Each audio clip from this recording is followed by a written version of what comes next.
आज का दंगल गठबंधन के पुर्जा होने की खबर पर है। 7 महीने पहले मोदी सरकार के खिलाफ जो चुनावी मोहब्बत की दुकान खुली थी, उसमें बस 7 महीने का ही साथ रहा। अब ममता बनर्जी उस इंडिया गठबंधन से बाहर हो गई हैं। ममता बनर्जी ने 2024 में लोकसभा चुनाव अकेले लड़ने की घोषणा कर दी है। हालांकि कांग्रेस अब भी उम्मीद से है। इतने बड़े ज्वार भाटा के बाद भी कहती है, रूठा है तो मना लेंगे, बिगड़ा है तो बना लेंगे। जयराम रमेश ने कहा है कि लंबे सफर में स्पीड ब्रेकर आते रहते हैं, लेकिन ममता बनर्जी मामूली स्पीड ब्रेकर नहीं। इंडिया गठबंधन के 4 मजबूत पहियों में वो पहिया थी जिनके बिना गठबंधन की गाड़ी शायद ही आगे बढ़े। और जब ममता ने बगावत कर दी तो फिर आम आदमी पार्टी ने भी पंजाब में अकेले लड़ने का ऐलान कर दिया। उधर नीतीश कुमार अब परिवारवादी पार्टियों पर निशाना साधते दिखाई दे रहे हैं। बाकी बचा महाराष्ट्र, यूपी। तो महाराष्ट्र में आदित्य ठाकरे ने ममता बनर्जी को शेरनी बताया है। यूपी में सीट शेयरिंग का कुछ पता नहीं। ऐसी सूरत में अब सबसे बड़ा सवाल यही है कि क्या 7 महीने पहले हम साथ साथ हैं का गीत गाने वाले गठबंधन का खेला खत्म और गठबंधन हजम हो गया है? क्या गठबंधन के नाम पर कांग्रेस पार्टी क्षेत्रीय दलों को दबाने का प्रयास कर रही है? और क्या विपक्षी दलों का गुट कांग्रेस के बिना तीसरे मोर्चे वाले गठबंधन की राह पर बढ़ता दिखाई दे रहा है?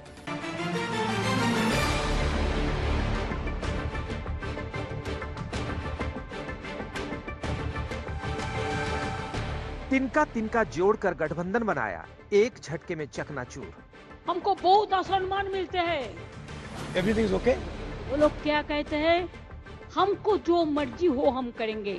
तो क्लियर है, विपक्ष की लड़ाई कौन लड़ रहा है? कांग्रेस लड़ रही है।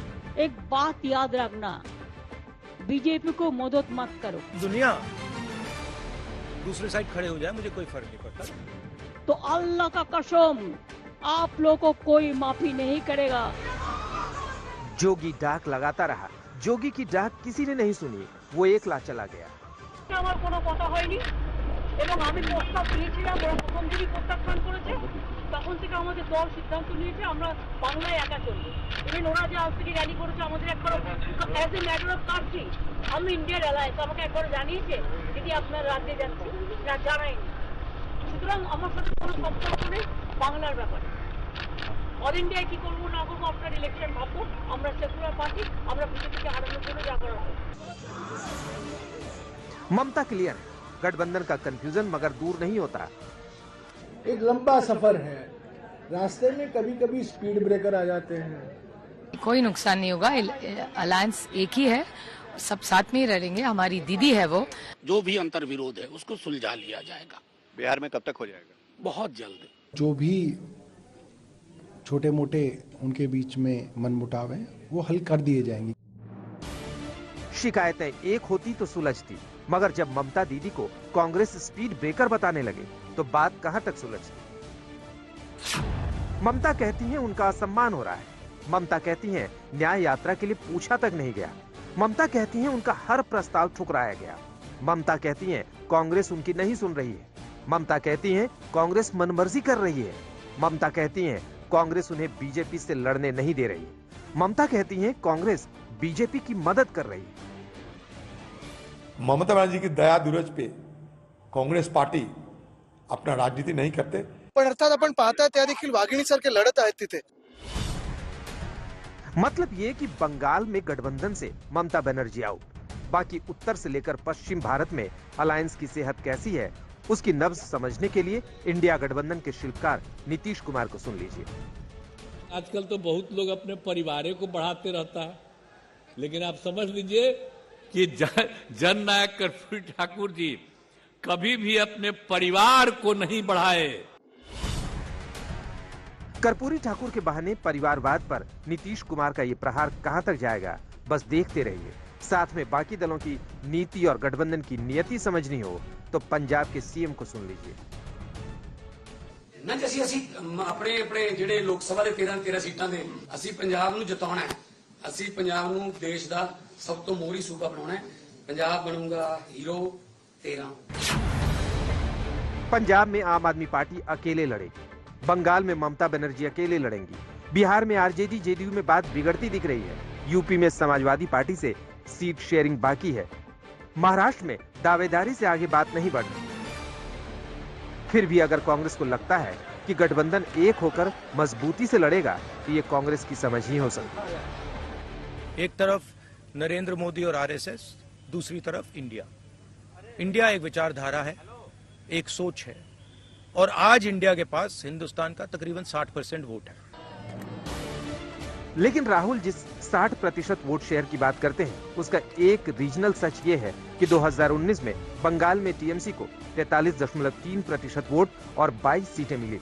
बीजेपी को 40.2% वोट और 18 सीटें मिली।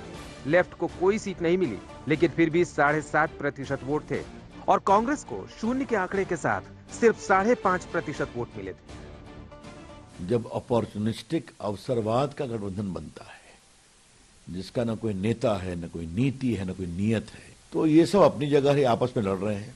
गठबंधन होने ही वाला नहीं था, ये अननेचुरल गठबंधन था और जो होना था वही हुआ, गठबंधन टूट गया।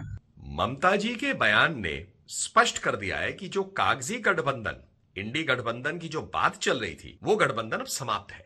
ये आपस में लड़के मर जाएंगे। इनका चरित्र ही वही रहा है, केवल जनता को ठगने का।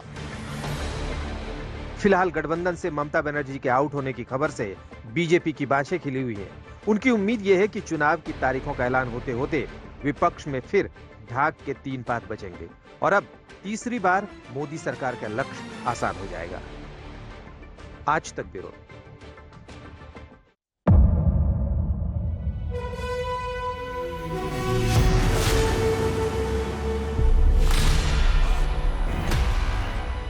मुद्दों का मैदान, जिम्मेदारी लेंगे, तर्कों पर घमासान। क्या बताना चाहते हैं इस देश को? किससे किसकी ठनी, किसने दी किसे पटखनी, क्या सच है जिसको छिपाने की कोशिश। खबरों की दुनिया का सबसे बड़ा अखाड़ा दंगल देखे मेरे यानी चित्रा त्रिपाठी के साथ रोज शाम 5 बजे सिर्फ आज तक पर। ना पक्ष ना विपक्ष, ना लेफ्ट ना राइट, ना मिर्च ना मसाला, खबरों का बोलबाला, निडर निर्भीक सबसे सटीक स्पेशल रिपोर्ट सिर्फ आज तक पर। एयर रेड के ये सायरन समय समय पर आपको सुनाई देते। शौर्य की, भारत और चीन के बीच साहस की, सभी बाढ़ग्रस्त इलाकों का हवाई सर्वेक्षण किया है। सरोकार की, गाजीपुर में किसान से बातचीत, संघर्ष की, कश्मीर को आगे बढ़ना होगा, संयम की, भावनाएं भड़की या दंगे भड़काए गए, सवालों की, जनता के लिए, जनता के द्वारा, जनता की दस्तक। श्वेता सिंह के साथ सिर्फ आज तक पर।